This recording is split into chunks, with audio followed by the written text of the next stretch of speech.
In 2017, Prince William visits Helsinki and meets the President of Finland in the presidential palace. The President greets him in front of a particular painting. Perhaps it's a coincidence, perhaps an effort in appreciating British humor between two friendly countries. The painting portrays a Finnish peasant, Mats Kankkonen, who once, long time ago, took part in defeating the mightiest navy of its time. The peasant, a seal hunter, marksman, stopped the invasion of the British fleet on the coast of Finland. The painting was commissioned by the Russian Emperor and shows the rifles the peasant was given as a thank you. The battle took place on the 7th of June, 1854. During the battle, or skirmish, the Finns captured one of the British boats and sank many others. Today, the boat is apparently the only captured Royal Navy boat on display in the world. The park where the boat is located is called England's Park. In 1854, due to the Crimean War, the British have arrived to the Baltic region together with the French in effort to blockade Russian access to the shipping routes.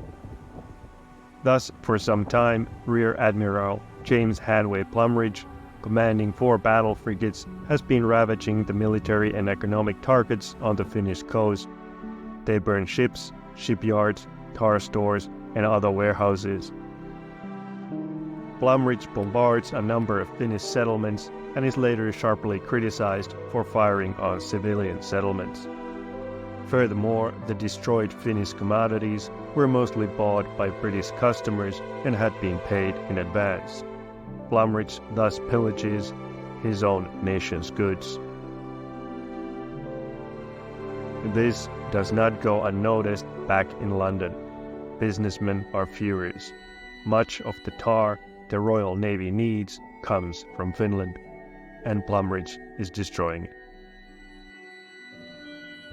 He splits the detachment in half, and 2 of the ships, Vulture and Odin, head south towards the harbor city of Kokkola. The word spreads about the destruction, and a local businessman, Anders Donner, ancestor of Oscar-winning film producer and author Jörn Donner, organizes a 100-man volunteer force to defend the harbor.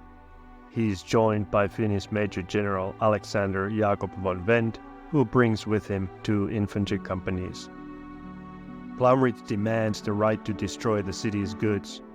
The locals refuse to comply, and he prepares to attack without any knowledge of the locals being ready to defend their city. The locals warn him and tell him to stay away. The British end up losing 2 of their 9 gunboats. The whole battle lasts only 45 minutes. The British attack with a force of 180 men.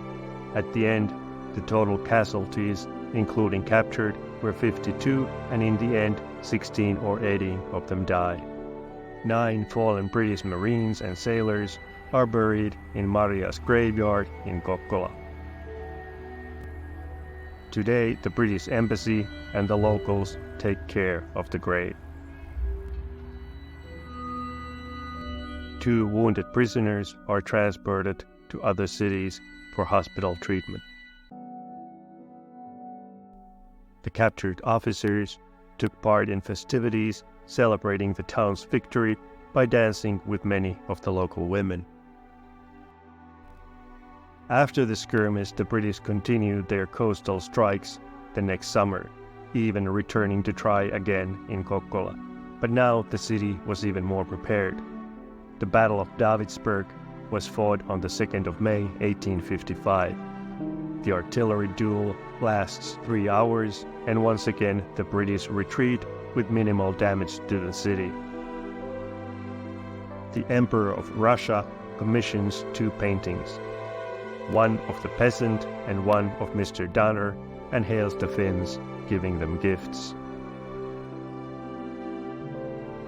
Today, both Finland and the United Kingdom are members of NATO and part of the UK Joint Expeditionary Force.